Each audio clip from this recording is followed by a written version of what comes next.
trimmed up his visor. We're going to clean it up with the thinning shears here, clear out in front of his eyes.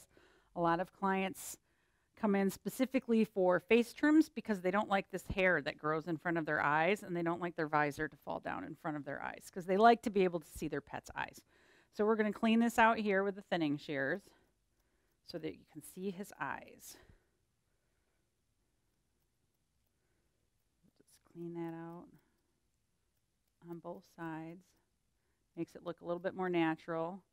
If he had a denser coat, you could use that your blade and kind of scoop that out with like a 10 blade, but he has a really thin coat and he'd be balded if we do that. So, and then we're going to comb right between his eyes here, and then just come down and tidy that a little bit. You always want to check and pull this down to make sure they don't have a little horn sticking out, because once they shake off and they go out to their mom, those are the things that you have to check on, if they're clean under their tail and if they have a horn, because it's going to come out after they shake everything apart. So you can see he's got really flat hair on his head.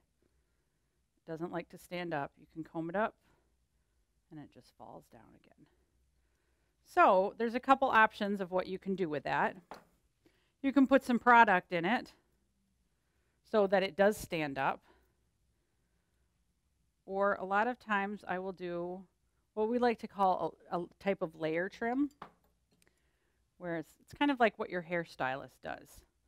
I'll comb it up and hold it between my fingers here and then trim over top of my fingers. So then you have all the right length. Because you're holding it, you're not going to cut the dog because your fingers are right there in the way. And you can make it all the same length on top, because you can see where the short stuff is. And then you just trim everything that's longer than the length you want it. And it gives it a pretty natural look too. I'm also going to spritz him with some, this is the Coat Handler Anti-Static Detangler Spray.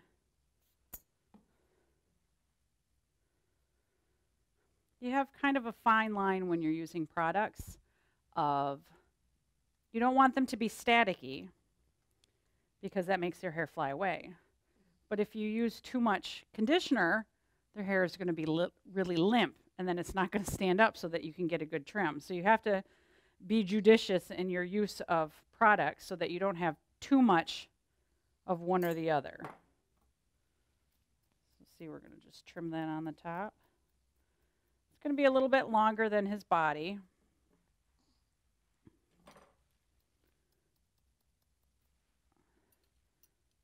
But it's still, if you comb it forward, you can get any little flyaways here so that it's not going to fall into his eyes.